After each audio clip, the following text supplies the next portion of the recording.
Deusas. Os Mistérios do Divino Feminino, por Joseph Campbell. Tradução Tônia Van Acker, editora Palas Atenas, canal Le Conde. Caros ouvintes, caso gostem do que aqui será lido, por favor adquiram um livro. O livro, aliás, é cheio de imagens com legendas, etc., que não estão sendo mostradas nem lidas. Vale a pena ter o livro em mãos. Por conta disso, para aprofundamento do estudo, etc., exemplificação do que aqui é dito. Então comprem o livro, adquiram-no, é uma bela edição, vale a pena mesmo. E, caso gostem do meu trabalho e queiram auxiliá-lo, fazer com que ele tenha perenidade, continuidade, perpetuidade, ampliação, melhoramento, etc., centavos serão muito bem-vindos neste auxílio, seja via Pix, Apoia-se ou Vaquinha. Também como membro, as mensalidades como membro começam a R$ 1,99 apenas ao mês, caso isso o meu trabalho valha. E também é possível auxiliar comprando livros que chegarão até mim pela lista de desejos da Amazon, como nos fez o José, que nos comprou este livro. Obrigada, José, mais uma vez, e faça você também como ele. Não fosse ele nos comprar este livro, ele aqui não seria gravado nem lido.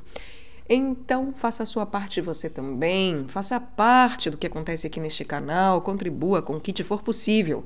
E caso financeiramente não seja possível, caso você realmente não tenha dinheiro, nem R$ 1,99 ao mês para me auxiliar no que eu faço, caso isso o meu trabalho não valha, eu espero que ele valha pelo menos o seu like, a sua curtida, o seu comentário, compartilhamento, inscrição no canal. Não é verdade? Quem sabe, pelo menos isso, o meu trabalho valha. Obrigada a todos que contribuem de alguma maneira. Eu desejo a todos uma boa escuta. Seguimos para o capítulo 5, Deusas e Deuses, do Panteão Grego. O número da deusa. Deuses são metáforas transparentes que deixam ver a transcendência. Na minha opinião, na minha visão da mitologia, as deidades e até mesmo as pessoas devem ser compreendidas dessa mesma maneira, como metáforas. Essa é uma visão poética. Ela deve ser compreendida da mesma forma como as palavras de Goethe no final de Fausto. Tudo o que é transitório não passa de referência. A referência é aquilo que transcende toda fala. A referência é aquilo que transcende toda fala. Todos os vocabulários, todas as imagens. Penso no estilo mais prosaico de reflexão sobre tais referências como sendo mais teológico do que mitológico. Na teologia, o Deus é considerado uma instância final, uma espécie de fato sobrenatural. Quando a deidade não é transparente, quando ela não se abre ao transcendente, ela não se abre ao mistério, que é o enigma de nossa vida. Nos sistemas mitológicos poéticos, o poder ao qual estamos nos dirigindo lá fora é uma imagem amplificada do poder que opera dentro de nós. Nossa deidade é uma função de nossa própria habilidade de vivenciar e conceber o divino. É reflexo da nossa própria posição na hierarquia espiritual. Como afirma Chandogya Upanishad, em cerca de 900 a.C. na Índia, tu és aquilo. Tatvanasi, não sei se é assim que se pronuncia, mas significa tu és aquilo. O mistério de nosso ser é aquele que não conseguimos conceber, que jaz além do alcance da língua, ao qual aludimos metaforicamente através das imagens do nosso panteão. Há também um ditado do Bradaranyaka Upanishad, que é: as pessoas dizem, adore esse Deus, um Deus atrás do outro. Este universo inteiro é em si criação de Deus. Aqueles que buscam sua adoração lá fora não compreendem. Voltando-nos para dentro, aqui encontramos as pegadas do mistério do ser. Essa é uma ideia que já aparece no livro egípcio dos mortos, onde a pessoa que morre é chamada Osíris de Tal. O falecido está a caminho na jornada pelo inframundo e além, a fim de chegar ao trono de Osíris, Deus que morreu, ressurgiu e que julgará os mortos exatamente no modelo de Cristo. O indivíduo a caminho de Osíris é também Osíris. Ele é você. No meio da jornada, Osíris de Tal se dá conta de que todas as deidades que já cultuou não são nada mais que funções do seu próprio mistério. Ele passa por uma área cinzenta no inframundo e diz: meu cabelo é o cabelo de Nu, meu rosto é a face de Ré, meus olhos são os olhos de Hathor.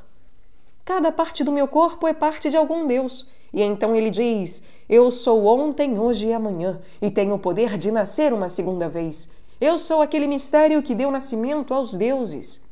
Esta é a compreensão culminante na iniciação mitológica, que você mesmo é aquilo que vê refletido lá fora em seu panteão e deve vir a reconhecê-lo como algo que habita dentro de você.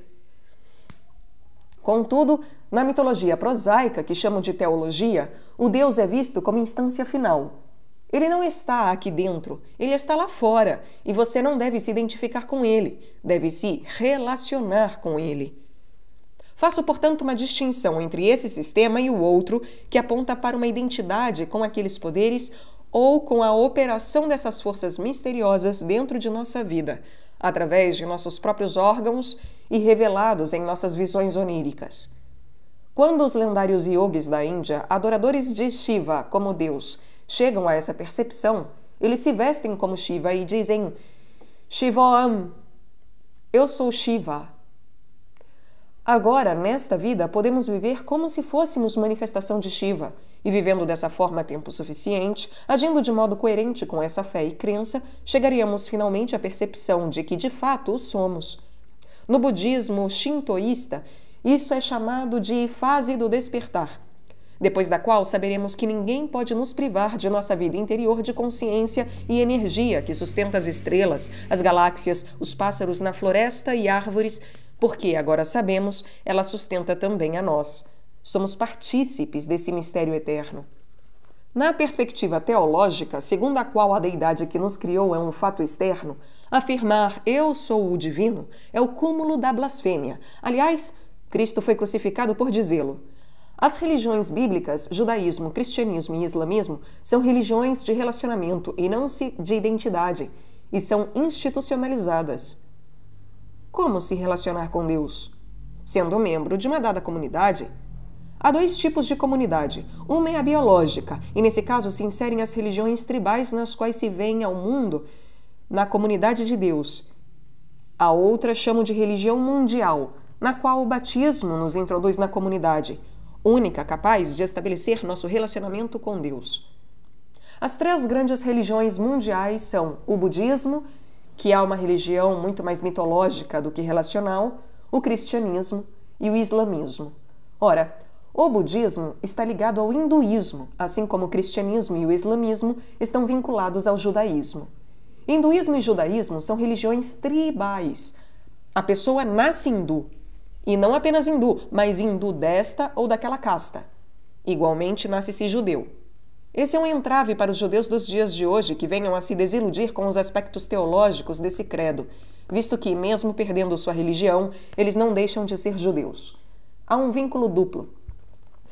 Judaísmo, cristianismo e islamismo são bem diferentes das religiões hinduístas, pois são religiões mais prosaicas que poéticas, ao passo que o hinduísmo e o budismo são fundamentalmente metafóricos. Nas mitologias da deusa encontradas na Europa Antiga e na Europa Clássica, estamos diante de um conjunto de evidências que data das origens da agricultura e da domesticação de animais. Os primeiros pequenos grupos de caçadores-coletores nômades enfrentaram um problema psicológico totalmente diverso daquele encarado pelas comunidades sedentárias posteriores, nas quais começam a surgir sociedades diferenciadas. Nas configurações nômades iniciais, todos os adultos dentro de uma dada comunidade dominavam a totalidade da herança cultural. Ainda assim, havia distinções nessas sociedades. A primeira distinção significativa era entre os papéis feminino e masculino. A segunda era entre os grupos etários, velhos, adultos, jovens e crianças. Finalmente, fazia-se a diferença entre a comunidade em geral de um lado e o xamã de outro. Xamã é alguém que já vivenciou uma crise psicológica profunda e encontrou dentro de si as energias dinâmicas simbolizadas nos mitos da sociedade. Contudo, quando as sociedades despontaram no Oriente Próximo por volta de 3500 a.C., desenvolveu-se ali uma sociedade diferenciada e especializada de fato. Havia agora famílias governantes profissionais, sacerdotes profissionais, comerciantes profissionais, agricultores profissionais e, por fim, artesãos profissionais, ceramistas, marceneiros e assim por diante. Nessa época, desenvolveu-se uma fortíssima mitologia sociológica, cujo significado passa a mensagem de que, apesar das diferenças, somos todos um só. Essa divisão está manifestada de forma clara no sistema de castas hindu. Somos todos um só corpo, e cada indivíduo é uma célula em algum dos grandes órgãos desse corpo. Os brahmanes, ou sacerdotes, são a cabeça do corpo social. Os kshatriyas, ou casta governante, são os braços e as mãos da sociedade, que fazem cumprir a lei dada pelos brahmanes. Os vaishyas, ou mercadores, são o corpo, o torso da sociedade. Essas três são conhecidas como as castas nascidas duas vezes e recebem educação e formação intelectual. Depois vem a quarta casta, bem separada das outras, os sudras, que constituem as pernas e os pés, o apoio do corpo. Por volta de 3500 a.C., no Oriente Próximo, período chamado de Uruk-B Sumério, os sacerdotes iniciaram a observação sistemática do céu. A escrita se desenvolveu e surgiu a contagem do tempo e do espaço com base no sistema decimal e no sistema sexagesimal, fundado no número 60, que continuamos a utilizar para marcações rotineiras, quer sejam segmentos de tempo ou de espaço. Graças a esses sistemas de escrita e registro, foi possível traçar com precisão o movimento dos planetas através das constelações fixas. Os astros visíveis são Lua, Mercúrio, Vênus, Sol, Marte, Júpiter e Saturno. Os sacerdotes logo perceberam que eles se moviam numa velocidade matematicamente determinável através das estrelas fixas. A mitologia do ciclo de tempo e da ordem cósmica determinada de modo matemático deriva disso. As mitologias primitivas anteriores estavam interessadas no excepcional, uma árvore especial, esta pedra interessante, pequenas formas estranhas, um animal que se comporta de maneira peculiar. Nessa nova mitologia cósmica, o interesse se volta exclusivamente para a grande ordem. Portanto, a matemática mística tem origem nesse período. Já que a grande ordem cósmica é o ventre que nos circunda e dentro do qual toda a vida acontece, ela se identifica com o poder feminino, a deusa, o universo-mãe. Esse universo tem uma matemática inata, e o número 9 se torna o grande número da deusa. 9, o número das musas, é 3 vezes 3, a trindade das graças, a tríade das graças. As três graças são, como veremos, os três aspectos de Afrodite, mas também o ritmo da sua energia. Aqui entra no mundo, aqui volta, e a união desses dois movimentos na própria Afrodite. Outro número interessante é 432. Some os algarismos, e o resultado é 9. Na Índia, os Puranas afirmam que 43.200 é o número de anos do Kali Yuga, último e atual ciclo que perfaz um ciclo maior, ou Mahayuga, de 4.320.000 anos. Certa vez eu estava lendo o Edda poético da Islândia, uma das grandes sagas nórdicas, e ali se diz que no Salão dos Guerreiros de Valhalla, destino de todos os grandes guerreiros mortos, há 540 portas, e no final do ciclo do tempo, quando o mundo tem fim e recomeça, 800 guerreiros passarão por cada uma daquelas portas para travar batalha com os antideuses na destruição mútua do universo. Bem, notei que 800 multiplicado por 540 dá 432.000. No século II a.C., um sacerdote da Babilônia chamado Berossus descreveu em grego a mitologia dos caldeus da Babilônia, observando que desde o início da primeira cidade, nessa tradução a cidade de Kish, até a chegada do dilúvio mitológico, nos moldes de Noé, haviam-se passado 432.000 anos. Eis que surge esse mesmo número de novo na mitologia da Mesopotâmia do século II a.C. Durante esse período de 432.000 anos, apenas 10 reis governaram. Onde podemos encontrar reis longevos assim? Voltando-nos para a Bíblia, quantos patriarcas há de Adão a Noé, incluindo Adão? 10. Quantos anos se passaram entre Adão e o dilúvio de Noé? Esses grandes e longevos patriarcas viveram 1.656 anos. Passei cerca de 3 dias febrilmente tentando fazer contas com o número 1656 para chegar a 43.200. Eu não sou matemático, então pensei com os meus botões que alguém, em algum lugar, já deve ter feito isso. Esse alguém foi o assiriologista judeu chamado Julius Oppert, ou Oppert, não sei, em 1872. Procurei sua obra chamada As Datas do Gênesis e lá encontrei. Tanto o total de anos de reinado dos reis antediluvianos descrito por Berossos, quanto o número de anos dos patriarcas antediluvianos do Gênesis tem 72 como fator, sendo que 72 é o número de anos necessários para avançar 1 grau zodiacal na precessão dos equinócios. 432.000 dividido por 72 é igual a 6.000, ao passo que 1.656 dividido por 72 dá 23. Ou seja, a razão é de 6.000 para 23. No calendário judaico se considera que um ano tem 365 dias. Depois de 23 anos, mais 5 dias dos anos bissextos desse período, teremos 8.400 dias, ou 1.200 semanas de 7 dias. Multiplicando 1.200 por 72, para encontrar o número de semanas em 1.656 anos, 23 vezes 72, chegaremos a 86.400, que é o dobro de 43.200. Esta foi uma descoberta espantosa, um número escondido na Bíblia e explicitado em Berossos. Portanto, deparamos-nos com o mesmo número que aparece na Islândia, na Índia, na Babilônia e na Bíblia. Qual é a sua origem? Passei a me colocar outra questão. Devido à precessão dos equinócios, estamos entrando na era de Aquário. Atualmente estamos na era de Peixes, e antes estávamos na era de Áries, e antes disso na de Touro, e assim por diante. Quantos anos leva o ciclo total do zodíaco equinocial? Leva 25.920 anos. Divida esse número pela base sexagemal 60, e então o resultado é 432. Um amigo certa vez me enviou um livro intitulado Aeróbica. Ele queria me ajudar a aprender a quantidade necessária de exercícios para manter uma condição física perfeita. Fui lendo até chegar a uma nota de rodapé que afirmava que um homem saudável tem um ritmo cardíaco em repouso aproximado de um batimento por segundo, 60 batimentos em 1 minuto. Em 12 horas, teremos 43.200 batimentos. Portanto, esse número de ritmo do universo é o número do ritmo de nosso próprio coração. O microcosmo e o macrocosmo representam uma única ordem cósmica. Quando estamos saudáveis, nosso ritmo está em sintonia com o do universo. Quando nos desviamos, nosso ritmo se desestabiliza. Todo o fundamento da mitologia é o ritmo. O ano ritual é o ano rítmico. E através da sucessão das estações, nos mantemos no compasso do universo e somos chamados a voltar a ele. A doença é um descompasso e o ritmo do mito é o que nos traz de volta. Por isso temos as mitologias de cura.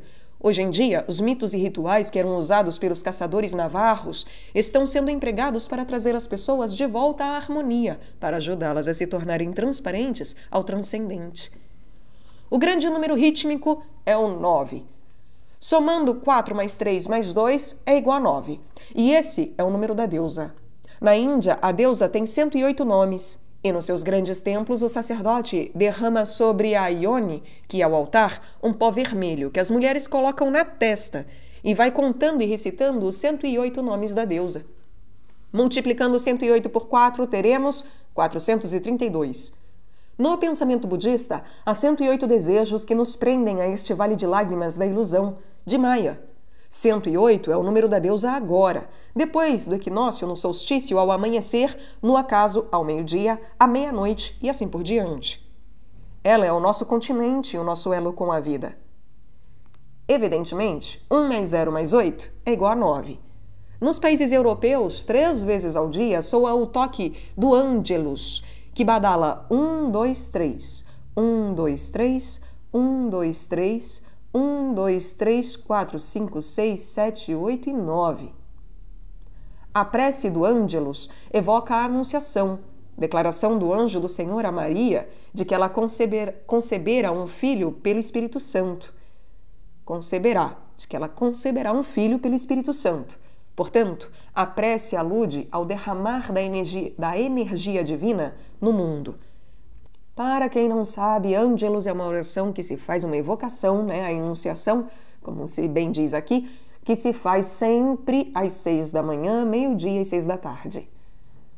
Esses são os 3 horários. As deusas gregas são manifestações locais dessa mitologia.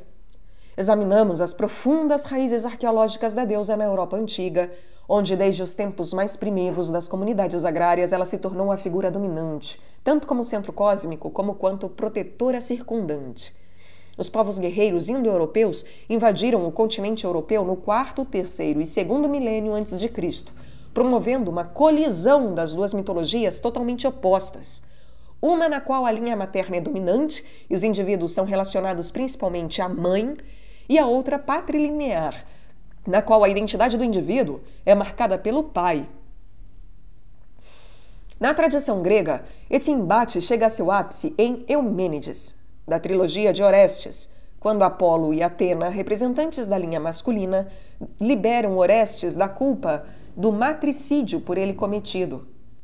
Na Odisseia, vemos o poder feminino voltando e conquistando o poder e glória. Ao contemplar o panteão do classicismo grego e sua evolução, é possível observar que as divindades mudaram de caráter. Foram sendo recombinadas e foram tomando novos contornos à medida que a própria sociedade mudava. Um panteão mitológico é fluido e, à medida que se transformavam as necessidades e percepções da sociedade, também se modificaram os relacionamentos e os deuses. Na realidade, as deidades são condicionadas pelo tempo e espaço, formadas a partir de ideias e imaginações tradicionais herdadas, mas arquitetadas segundo o contexto local de tempo e espaço. Uma das grandes desvantagens de uma tradição literária e escritural,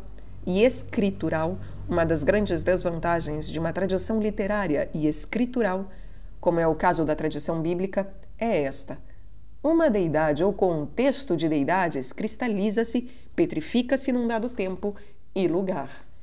A deidade é impedida de continuar a crescer, de se expandir, de englobar novas forças culturais e descobertas científicas. E o resultado é esse conflito fictício entre ciência e religião. Uma das funções da mitologia é apresentar uma imagem do cosmos que o retrata como portador da sua realização mística, de modo que, contemplando qualquer uma de suas partes, seja possível ver um ícone, uma imagem sagrada, e que os muros do tempo e do espaço se abram para a profunda dimensão de mistério, uma dimensão dentro de nós e também fora. Tal dimensão pode se abrir através da ciência de hoje ainda mais espetacularmente do que se abriu através da ciência do segundo milênio antes de Cristo. Não existe de maneira nenhuma conflito entre a ciência, a disposição religiosa e a compreensão mitológica.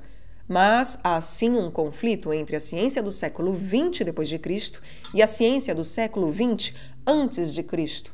E o que aconteceu com a nossa religião foi que ela se petrificou no século IV, no tempo de Teodósios, quando a autoridade de Bizâncio decaiu por ter Santo Agostinho estabelecido quais crenças deviam ser aceitas. Daí veio a petrificação de nossa tradição e a cisão entre a visão científica e a visão religiosa. Nada disso aconteceu no mundo grego. Uma das coisas boas sobre a Grécia é que nunca houve escritura. Pelo contrário, os gregos circulavam no mundo lúdico de Homero, pelos hinos homéricos, pelos contos de Hesíodo e outros. Há versões das histórias em que Eros é o mais jovem dos deuses, em outras, como o Banquete de Platão, que pode ser ouvido aqui no canal, nas quais ele é o primogênito e o mais velho. Os gregos possuíam rituais, mas não havia uma autoridade com o poder de dizer peremptoriamente vai ser assim e pronto. E, de certa forma, isso vale também para a Índia, pois ali nunca houve um único culto ortodoxo, nenhuma autoridade em posição para dizer é assim que se deve crer. De sorte que houve uma proliferação de cultos, e os indivíduos podiam encontrar seu próprio caminho até a deidade através de uma ampla gama de manifestações. Houve uma tremenda explosão de formas de interpretar o mistério apresentado nesses símbolos, tanto no mundo grego como nos primeiros séculos da cristandade. E assim, a grande deusa aparece nos mitos gregos sob muitos disfarces. Ártemis. Olhemos mais de perto para uma gloriosa deidade como Ártemis, por exemplo. O maravilhoso no mundo grego é que ela se manifesta numa infinidade de modos diferentes nos variados cultos. Martin Nilsson, grande autoridade em religião da Grécia clássica, afirma que ela era a deusa primeva.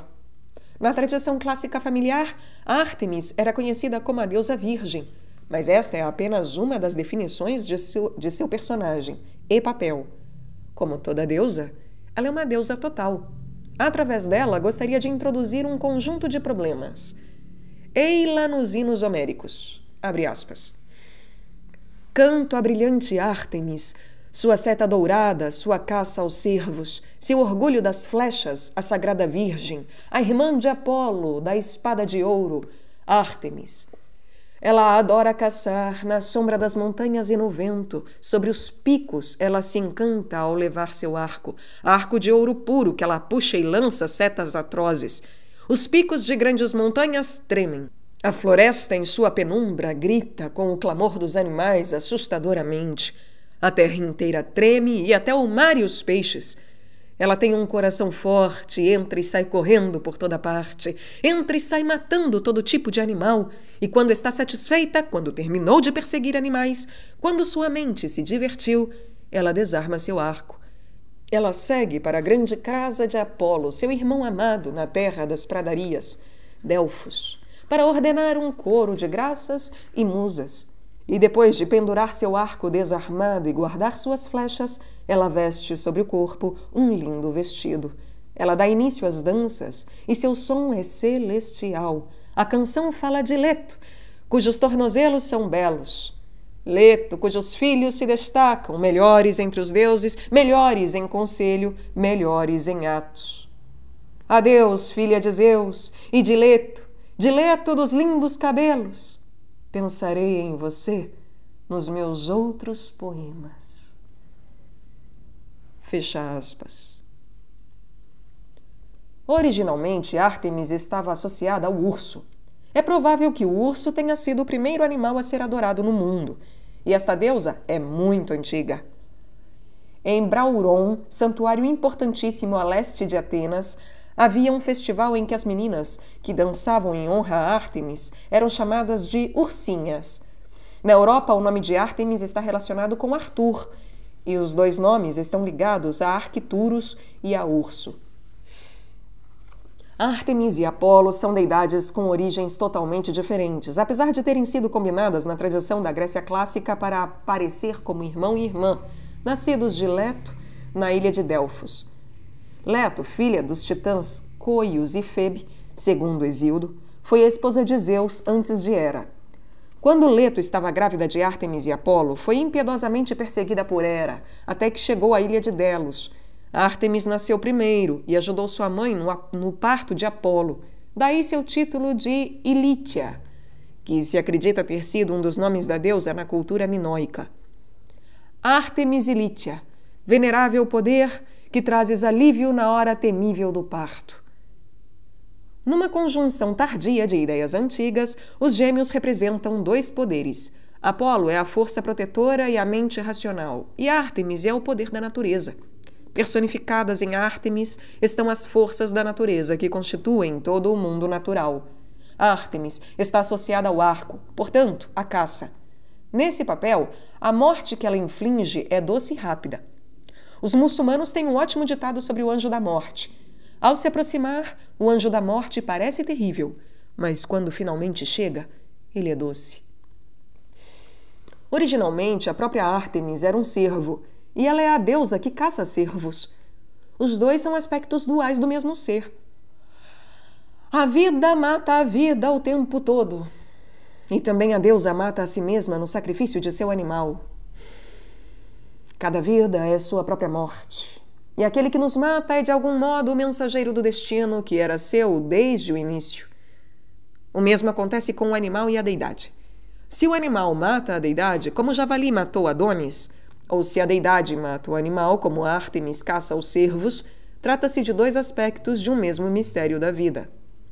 Acteon estava caçando cervos com seus cães e seguiu um riacho até sua nascente. Lá, na piscina da nascente, banhava-se nua a deusa Ártemis com suas ninfas. Acteon, pobre coitado, viu aquele glorioso corpo nu e olhou para ela, não com olhos de adoração, mas de desejo.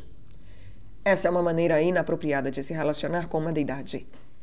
Vendo aquele lampejo nos olhos dele, Ártemis simplesmente espirrou água nele e transformou-o em cervo. Então os próprios cães de Acteon se encarregaram de devorá-lo. Como os marinheiros dos navios da Odisseia, os cães representam os apetites baixos. ao passo que o cervo simboliza a mera natureza animal. Foi isso que de fato consumiu Acteon quando ele se viu na presença da própria deusa. Eis o problema do encontro com a deidade. Se não estivermos preparados, cometeremos algum erro e seremos despedaçados. A deidade representa uma dada concentração em foco de poder, um centro de força.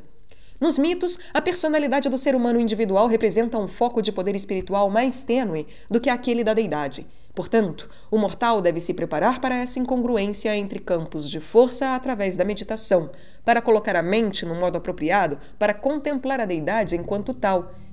Em outras palavras, nua. Como um círculo elétrico com um fusível incapaz de suportar a voltagem, se a força for maior que a capacidade do indivíduo, ele cai. Antes de se aproximar de um deus ou deusa, há maneiras de se preparar, de se proteger para ir ao encontro, receber e conter o poder da deidade. Os inúmeros poderes que foram reunidos em Ártemis são indicados por suas várias imagens e atributos. Ela se apresenta como cervo e banhando-se como ninfa aquática, o que nos remete de volta à deusa peixe da Europa Antiga, de 6000 a.C., lá na figura 19. Na Suméria, a deusa se mostrava em seu papel de Senhora das Coisas Selvagens, figura 40. Sob esse disfarce, ela é a mãe mundial, ou seja, o mundo inteiro é dela, e todos são seus filhos. Também nos mitos gregos, a Senhora das Bestas aparece no avatar de Ártemis, como observam Bering e Cachaford. Ártemis se tornou a deusa dos animais selvagens, título que ela recebeu na Ilíada. Potinia Teron, não sei se assim é a pronúncia. Herdando esse papel da deusa paleolítica dos animais selvagens e da caça. Todos os animais da floresta estão sob a proteção de Ártemis, e na versão tardia, um pouco mais sentimental da tradição literária, ela é concebida como caçadora. Em sua feição mais cósmica, os lobos e os grous estão associados à deusa como iniciadora, e a suástica representa o ciclo do tempo. Esta é uma imagem implícita naquele número 432.000. Trata-se do ciclo da revolução das esferas. Esse formidável conjunto de significados foi reunido em uma única grande deusa. Tudo isso é Ártemis. Os pombos na coroa da estatueta da figura 70 significam que a deusa a quem a sacerdotisa serve é Potinia Teron, a senhora dos animais selvagens. Os chifres de touro no centro sugerem os ritos sacrificiais do touro, que eram parte do culto e adoração da deusa, como vimos na iconografia simbólica de Satal Uyuk e Knossos. As pombas e os chifres simbolizam o poder da deusa nos âmbitos da vida e da morte. O centro do culto de Ártemis era na cidade de Éfeso, na costa ocidental da Ásia Menor. Na estátua do seu templo, a coroa de Ártemis Efésia é circundada por um resplendor ornado por animais com chifres. Ela está de braços levantados. Seu pesado colar traz os signos do zodíaco. Sobre esses braços vemos leões, e a coluna de seu corpo está coberta de animais, como leões, touros e carneiros.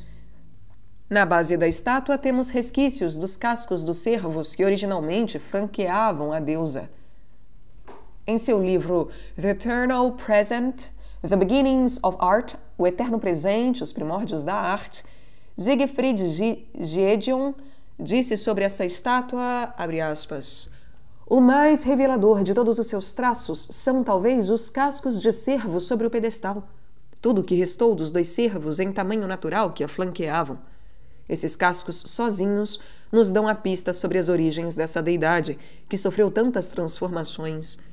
As origens deste ídolo de culto estão fincadas na pré-história.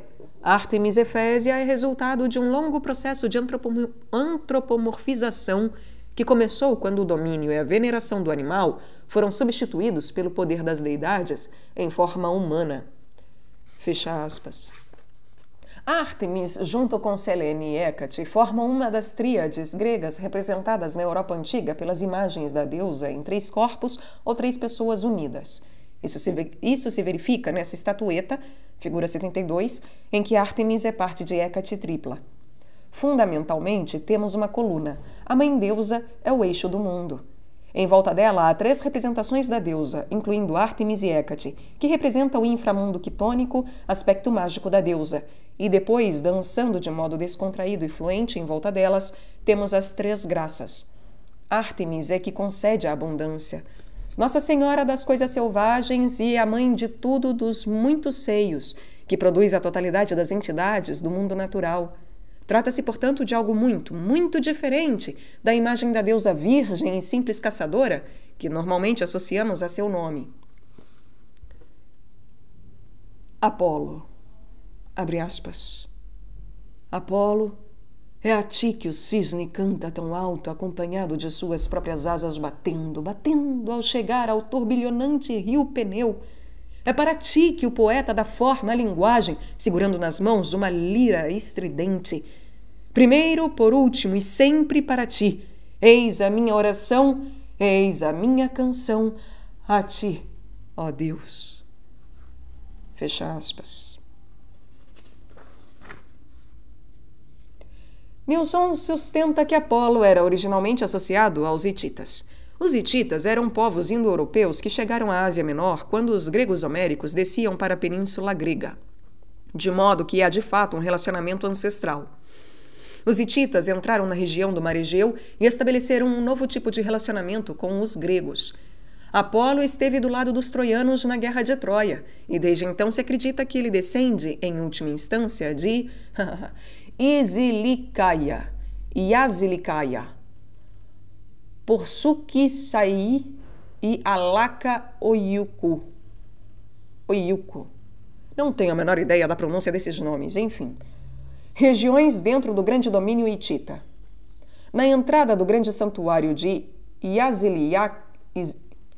Ilazilicaia, na montanha, hoje na Turquia, Yazilicaia, na Turquia, encontra-se a imagem 74 do deus hitita Shahuma, protegendo o rei. No tocante a tais santuários, vimos anteriormente o tema dos guardiões, leões e leopardos, que representam o limiar entre o mundo das experiências seculares e o âmbito do transcendente. A palavra hitita upulon significa portão ou guardião dos muros, e Nilson sugere que se trata de um antecessor de Apolo. Da mesma forma, Nilson argumenta que a palavra babilônica ubulo, que também significa portão, é um reforço linguístico à tese de que os antecedentes de Apolo o têm como guardião do portal ou figura protetora na entrada dos templos. Quando os gregos incorporaram Apolo ao seu panteão, ele foi caracterizado como irmão gêmeo de Ártemis, o deus da cultura humana como contrapeso à deusa da natureza. Observem a serpente que sobe pela coluna na imagem do famoso Apolo Belvedere, na figura 75. Com o passar do tempo, Apolo foi associado à cura e à serpente, que ainda hoje vemos no caduceu, bastão de Asclépio, representando o poder da vida no campo do tempo, o descartar do passado e o avançar para o futuro, o desvencilhar-se da morte. Esse é o poderoso papel que mais tarde será dado ao deus Asclépio. A grande figura feminina associada a Asclépio é sua filha Ígia, deusa da saúde, de quem nos vem a palavra higiene, e que também está ligada à figura da serpente. Trata-se da mesma serpente que foi amaldiçoada no livro do Gênesis, mas nessa cultura, como em boa parte das culturas não bíblicas, ela representava a vitalidade da energia e da consciência espiritual da vida no corpo e na esfera do tempo, a vitalidade da consciência espiritual da vida no mundo. Na peça esculpida, figura 76, Ígia aparece em pé junto à serpente. A própria deusa alimenta o animal simbólico que representa a vitalidade dos viventes. Sua alegoria nos fala de uma situação de higiene ou das austeridades e disciplinas da boa saúde. Devemos oferecer vida, alimento e sustento ao poder serpentino de nosso corpo, prática que nos mantém com boa saúde e que afasta o espectro da doença. Na figura 76, vemos Asclépio com sua Sakti, Ígia. Shakti, Ígia. Asclépio se apoia num bastão que pode ter sido de Héracles, mas que aparece circundado por uma serpente, símbolo do seu culto. O braço de Ígia repousa sobre um tripé que remete ao templo de Apolo em Delfos. Quando escrevi sobre essa peça em meu livro a imagem mítica, observei que, abre aspas, acima dela há utensílios rituais a sugerir o simbolismo dos cultos de mistério. À direita, um jarro de vinho com uma cobra que dele emerge, e à esquerda, uma cesta mística que contém uma segunda serpente junto a uma criança divina. Abaixo, perto da deusa, a criança aparece novamente em pé. Fecha aspas. Asclépio, deus da medicina, assume o papel que foi de Apolo no passado e que Apolo havia herdado de uma divindade anterior, que não conhecemos. Como aponta Nilsson, sempre que se encontra um santuário de Apolo, é certo que ele chegou ali e tomou o lugar de algum outro deus anterior que exercia o papel de protetor, de um modo ou de outro. O grande templo de Asclépio, em Epidauro, era um centro de tratamento ao qual as pessoas acorriam para restabelecer a saúde. Mas como se processava a cura em Epidauro? Ali havia um bonito santuário, grande, glorioso, cheio de harmonia e beleza, que continha dormitórios, templos e parques. O indivíduo doente vinha ao santuário para meditar e rezar sob as instruções de um sacerdote, mas depois ia dormir e sonhar no santuário do Deus. E no sonho, o poder da cura aparecia. Karl Kerényi, não sei se esta é a pronúncia, enfim, em sua bela obra, embora um tanto difícil, Asclepius, chama a nossa atenção com grande ênfase para os vários níveis de expressão e linguagem onírica na medicina clássica. Sobre os santuários curativos de Asclépio, diz ele, abre aspas, o próprio paciente recebia a oportunidade de operar a cura, cujos elementos ele trazia dentro de si mesmo. Para tanto, criava-se um ambiente que, assim como nos modernos spas e estações de água, ficava-se o mais distante possível dos elementos perturbadores e insanos do mundo exterior. A atmosfera religiosa também ajudava os recônditos mais profundos do homem a realizar suas potencialidades curativas. Em princípio, o médico era excluído do mistério individual da recuperação. Fecha aspas. Uma oferenda votiva muito esclarecedora mostra um jovem sonhando em um dos dormitórios. Ele sonha consigo mesmo sendo curado por um deus que toca seu ombro. Ao mesmo tempo, sonha com um poder serpentino que emerge do seu corpo e toca seu ombro. São dois aspectos de um mesmo ato. Com efeito, eles sabiam das coisas. Toda a função da vivência de Epidauro é despertar aquele poder curativo em nós mesmos e promover uma cura psicossomática. Esse relevo mostra exatamente isso. O rapaz sonha com aquele poder ofídico que sai do seu corpo, enquanto, ao mesmo tempo, sonha que o Deus o cura. Os sonhos dizem 2 ou 3 coisas simultâneas, e, nesse caso, ele tem 2 modos de compreender a imagem onírica. Em Delfos, percebemos como o mundo clássico era diferente de todos os outros. O ônfalo é o umbigo do mundo, o axis mundi, e era guardado por Apolo. A ênfase na primeva deusa da terra se mostra no tema do umbigo, pois o ônfalo é o umbigo da deusa em Delfos. Na figura 79 vemos uma daquelas estatuetas da deusa do 6º milênio a.C., e ali está um umbigo, no centro do quadrângulo cósmico. Ela é o centro do mundo. É ela que abarca em si o mundo todo. A cidade de Delfos era a sede do oráculo.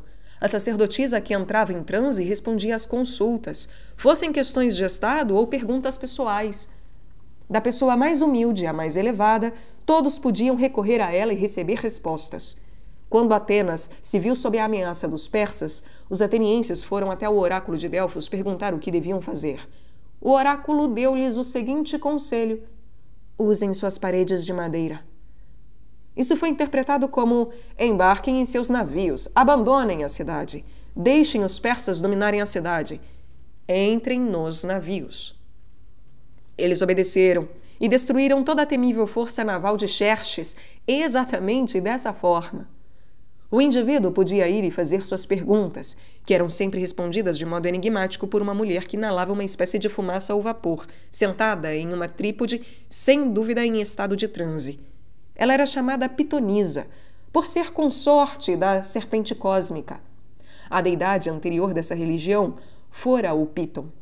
Essa cobra foi ceifada por Apolo, feito que lhe valeu o epíteto de Apolo Pítio, que então passou a exercer seu domínio sobre aquele templo.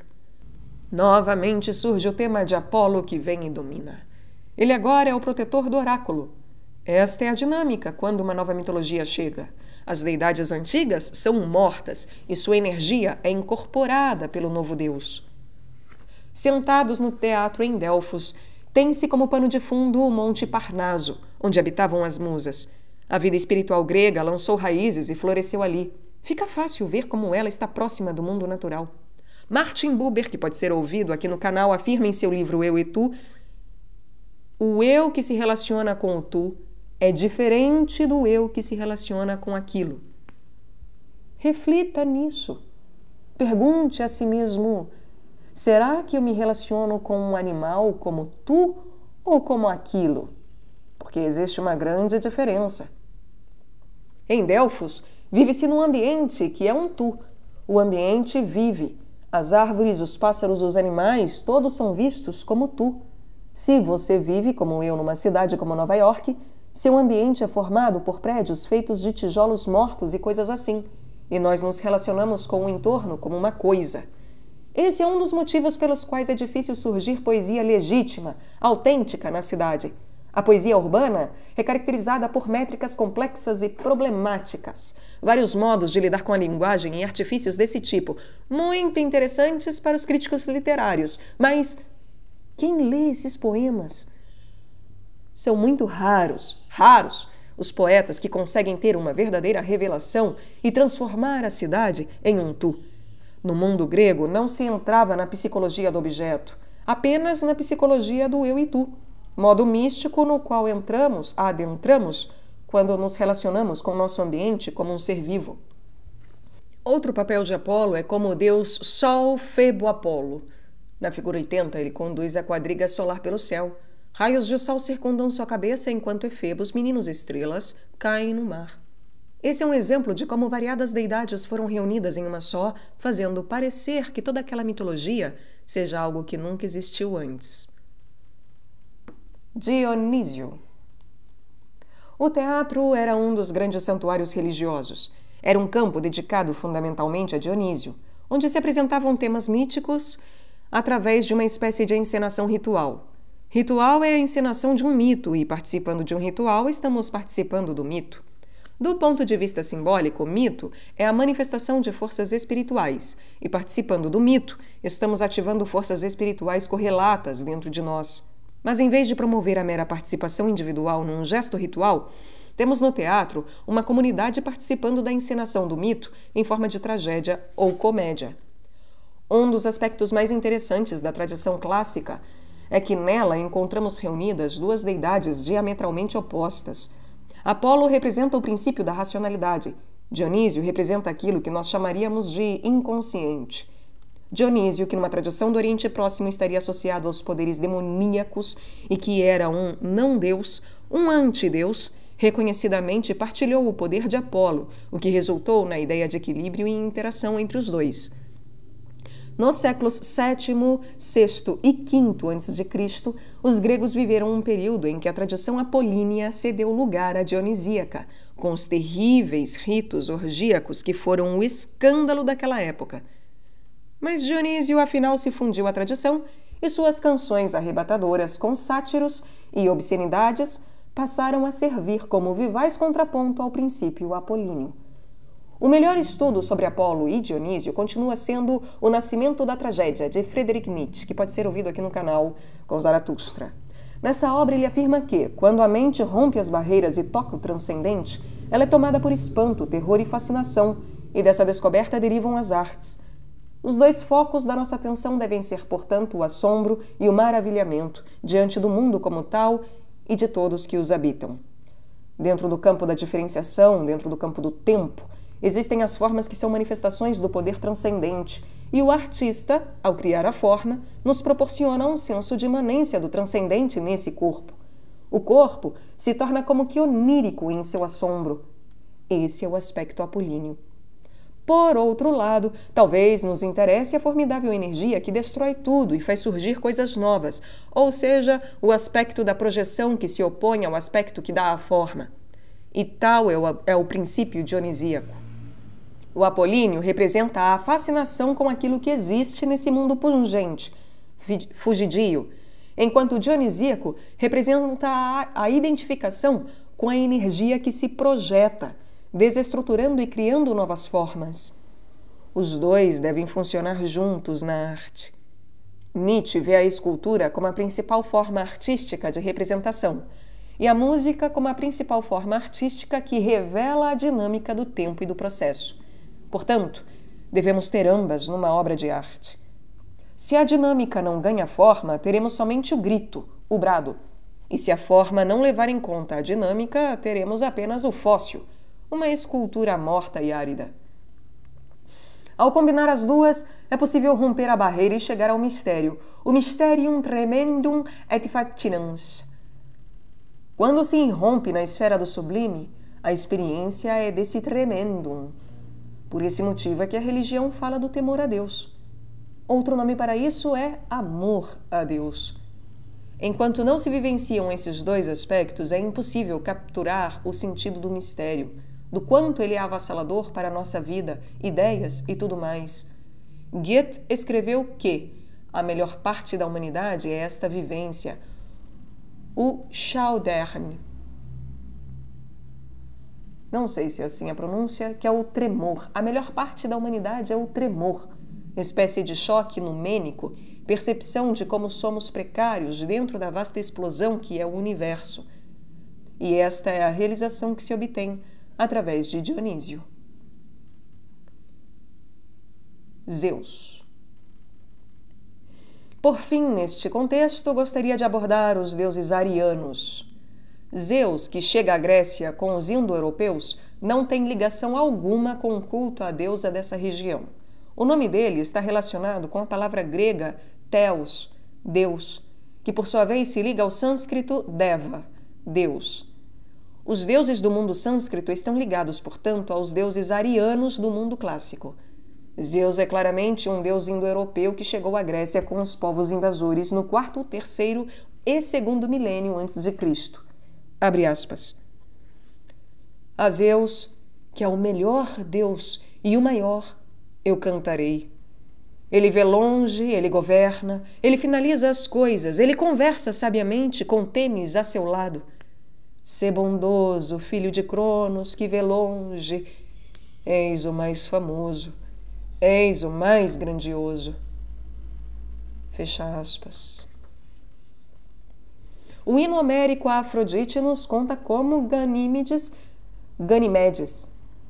O hino homérico a Afrodite nos conta como Ganimedes chegou ao Olimpo. Abre aspas. O sapientíssimo Zeus levou Ganimedes dos cabelos dourados por causa da sua beleza para viver entre os imortais e servir bebida para os deuses na casa de Zeus. Uma maravilha de olhar, honrado por todos os imortais quando tira o rubro néctar do vaso dourado. Não morre e não envelhece, como os próprios deuses. Fecha aspas. O Quílix da figura 82 mostra Zeus raptando Ganimedes para torná-lo o criado que lhe serve bebidas à mesa do Olimpo. Esse é o papel dos ritos masculinos que mencionei acima, separar o menino do mundo materno. Entretanto, Zeus acaba se ligando às mitologias mais antigas. Zeus é absorvido pela tradição matrilinear mais antiga que prevaleceu por mais tempo.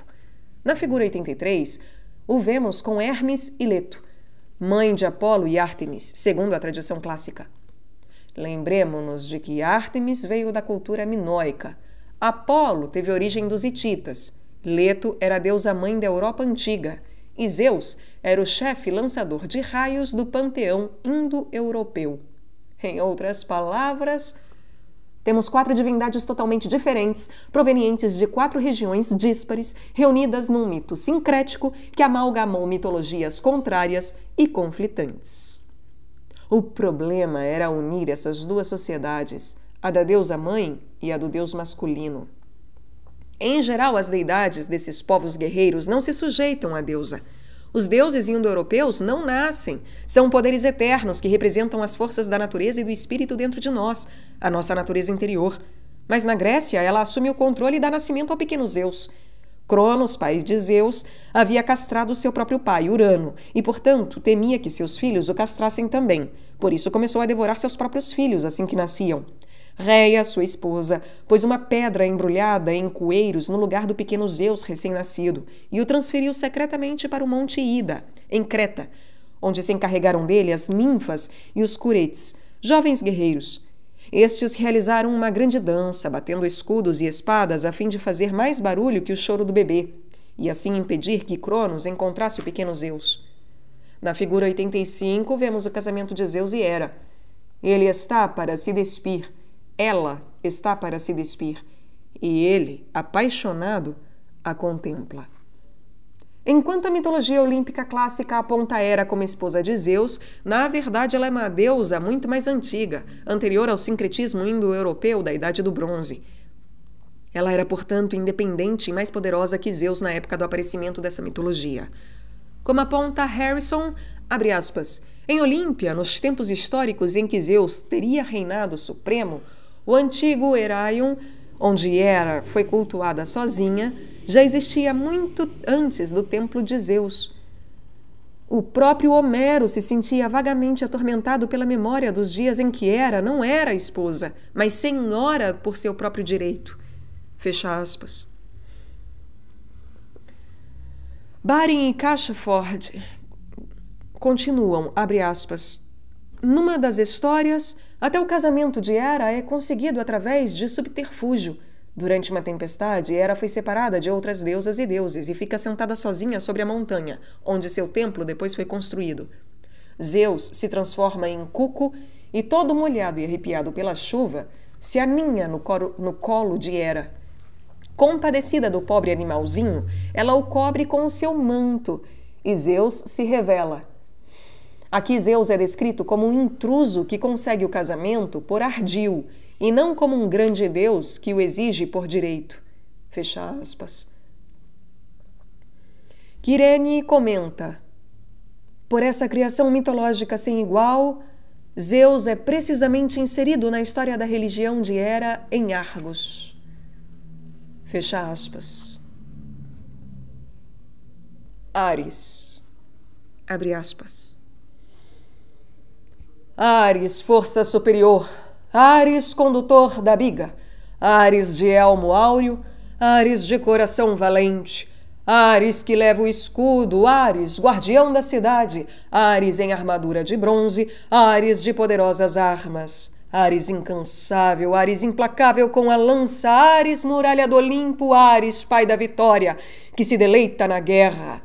Ares ajudante da justiça, Ares que derrota oponentes, Ares líder dos justos, Ares que porta o cetro da virilidade, Ares que revolve seu brilhante ciclo ardente por entre o curso dos 7 sinais etéreos, onde corcéis flamejantes o elevam eternamente sobre a terceira órbita. Ouve-me, defensor da humanidade, dispensador da doce coragem da juventude. Do alto céu envia à nossa vida tua bondosa luz e teu poder marcial, para que eu possa repelir dos meus pensamentos a cruel covardia e aplacar o enganoso sobressalto do meu espírito e conter a voz aguda do meu coração que me incita a adentrar a pavorosa confusão da batalha. Tu, Deus feliz, dá-me coragem, que eu permaneça dentro das leis seguras da paz e assim escape das batalhas com inimigos e do destino da morte violenta. Fecha aspas. Outra deidade oriunda do contexto indo-europeu é Ares, deus da guerra. Ele está ligado a Afrodite, deusa da estrela da manhã, como Inanna e Istar. Com estas, Afrodite é a grande deusa, personificação do divino feminino. Vejamos como Ares entra num relacionamento com ela. As principais deidades das tradições patriarcais eram masculinas. O exemplo mais extremo dessa ênfase masculina é o nosso Antigo Testamento, no qual as deusas estão ausentes. Na tradição bíblica, as antigas deusas foram simplesmente eliminadas, ao passo que os gregos, como vimos, trataram de casar o deus com a deusa, ou transformar o deus em protetor da deusa. Eles estabeleceram um relacionamento que amarrava eles próprios e suas deidades à terra e ao culto local de modo interativo. Esse é um contraste marcante em relação ao padrão observável na história de Judá e Israel e a tentativa javeística de impor o culto a Yahvé a outros povos semitas que chegavam àquela terra. A história do Antigo Testamento, na verdade, é a história de reis que abandonaram Yahvé para fazer sacrifícios no alto das montanhas aos deuses e deusas do mundo natural, e da tentativa dos javeístas de estabelecer sua deidade em face dessa prática. Isso não acontece entre os gregos. Ao contrário, ali se desenvolve um relacionamento entre os aspectos masculino e feminino do divino. Atena. Abre aspas. Iniciarei o meu canto por aquela grande deusa, Palas Atena de olhos faiscantes, tão astutos, seu coração inexorável, virgem formidável, protetora das cidades. Poderosa, tritogênia, que o próprio Zeus produziu de sua sagrada cabeça, envolta na brilhante armadura de ouro que ela usa, que espanto provocou naqueles imortais que a viram saltar subitamente de sua sagrada cabeça, brandindo a afiada lança, saída de Zeus, que segura a égide. O próprio grandioso Olimpo sacudiu violentamente sob o poder dos olhos brilhantes. A terra gemeu dolorosamente e o mar levantou-se em ondas escuras espumantes, até que de súbito o oceano salgado parou. O glorioso filho de Hipérion, o sol, estancou seus corcéis de ágeis cascos por longo tempo, até que a moça tomou sua armadura divina de seus ombros imortais. O sábio Zeus riu. Assim, saudações a ti, filha de Zeus, que empunhas a égide. Me lembrarei de ti em muitas canções. Fecha aspas. O nascimento de Atena da cabeça de Zeus é outro exemplo de como a cultura patriarcal assimilou a deusa. Metis, uma oceânide titânica e, em uma das versões, a primeira esposa de Zeus, está grávida.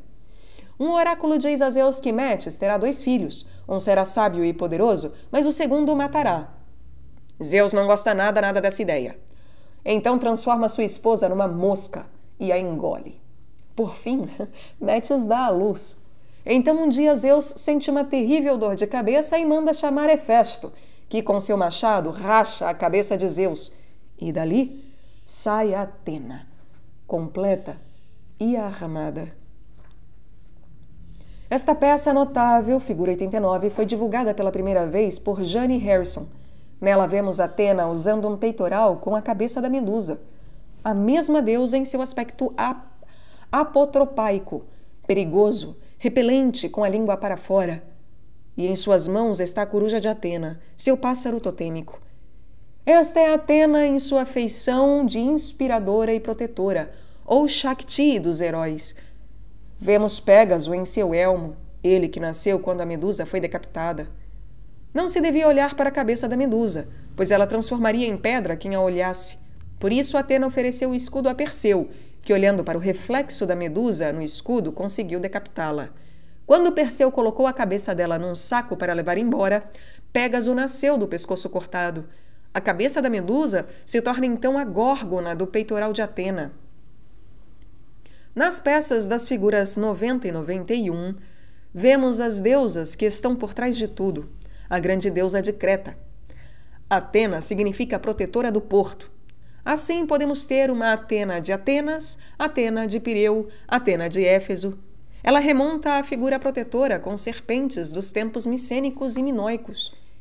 Esse é um exemplo perfeito do modo como as deidades eram assimiladas e transformadas em formas clássicas.